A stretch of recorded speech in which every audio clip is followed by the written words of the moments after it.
વિદ્યાર્થી મિત્રો, તમે પેન્ટેડ એપ્લિકેશન ડાઉનલોડ કરી લ્યો. અહીંયા તમને હોમ પેજ ઉપર જ વિકાસના દરેક વિષયનું તમને સોલ્યુશન્સ મળી જશે. લિંક નીચે ડિસ્ક્રિપ્શનમાં આપેલી છે. અને તમારા માટે ખાસ અમે લોન્ચ કરી રહ્યા છીએ રેપિડ રિવિઝન બેચ, જેની અંદર ગણિત, વિજ્ઞાન, સમાજ, ઇંગ્લિશ આખું રિવાઇઝ કરાવશું કે જેથી એક મહિનામાં તમને સરસ મજાનું રિઝલ્ટ ફાઇનલ એક્ઝામમાં લઈ આવો. અને સાથે માર્ચ મહિનામાં આપણે લોન્ચ કરવાનું છીએ પેપર સોલ્યુશન બેચ. તો હમણાં જ એપ્લિકેશન ડાઉનલોડ કરો. લિંક નીચે ડિસ્ક્રિપ્શનમાં છે. ચેનલ સબસ્ક્રાઇબ કરો.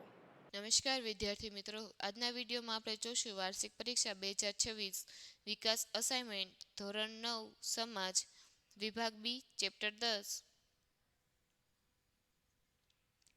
પહેલો સવાલ, સત્તા વિશ્લેષણનો સિદ્ધાંત એટલે શું?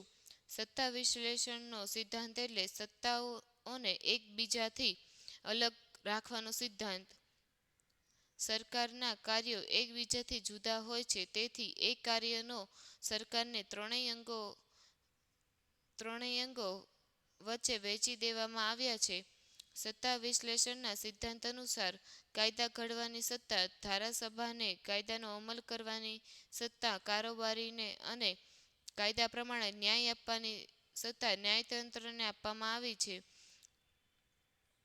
સરકારનો વહીવટ સરળ અને કાર્યક્ષમ બને એ માટે સત્તાનું વિશ્લેષણ કરવું જરૂરી છે. આમ છતાં ધારાસભાને કાયદા ઘડવાની સત્તા છે, પરંતુ તે તેની સત્તાનો બેફામ ઉપયોગ ન કરે.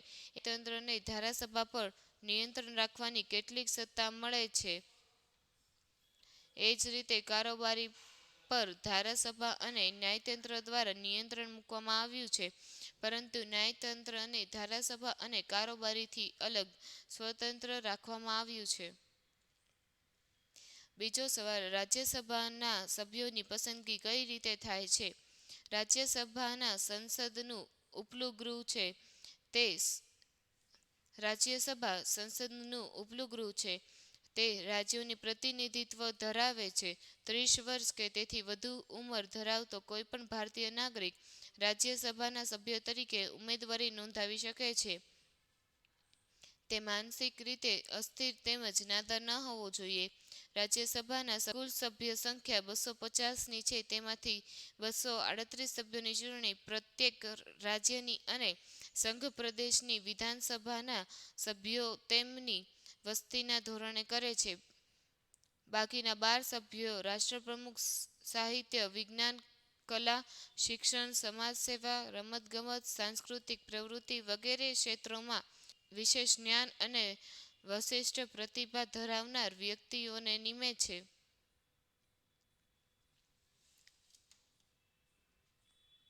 ત્રીજો પ્રશ્ન, 26 જાન્યુઆરીનો દિવસ હતો. હેમંત તેના દાદા જોડે બેસીને ટીવી જોઈ રહ્યો હતો.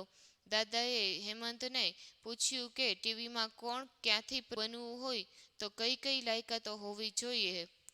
તેનો જવાબ, હેમંતે તેના દાદાને જણાવ્યું કે આજે પ્રજાસત્તાક દિનની પૂર્વ સંધ્યા છે.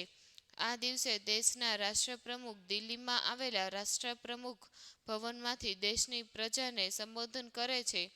આજે ટીવીમાં દેશના રાષ્ટ્રપ્રમુખ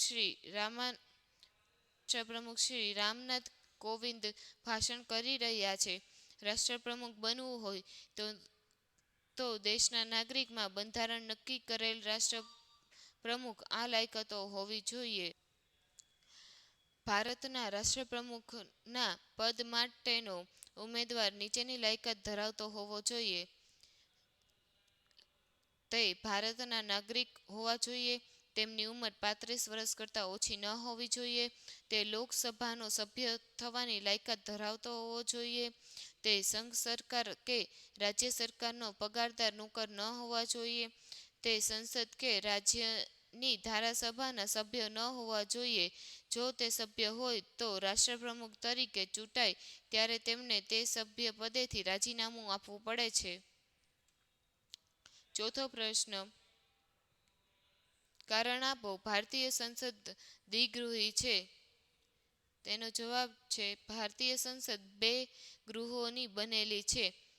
પહેલું નીચલું ગૃહ અને બીજું ઉપલું ગૃહ. નીચલું ગૃહ લોકસભાના નામે અને ઉપલું ગૃહ રાજ્યસભાના નામે ઓળખાય છે. 5મું, કારણ આપો. સ્વતંત્ર નિષ્પક્ષ ન્યાયતંત્ર લોકશાહીની આધારશિલા છે. તેનો જવાબ છે ન્યાયાધીશો નિર્ભય રીતે અને પક્ષપાત વિના તટસ્થ ન્યાય આપી શકે એ માટે ભારતીય સંઘ સરકારના ન્યાયતંત્રને ધારાસભામાં અને કારોબારીથી સ્વતંત્ર રાખવામાં આવ્યું છે. Thank you. આના પછી તમારે કયા વિડીયો જોવા છે તે માટે કોમેન્ટ કરો. વિદ્યાર્થી મિત્રો, તમે પેન્ટેડ એપ્લિકેશન ડાઉનલોડ કરી લો. અહીંયા તમને હોમ પેજ ઉપર જ વિકાસના દરેક વિષયનું તમને સોલ્યુશન્સ મળી જશે. લિંક નીચે ડિસ્ક્રિપ્શનમાં આપેલી છે.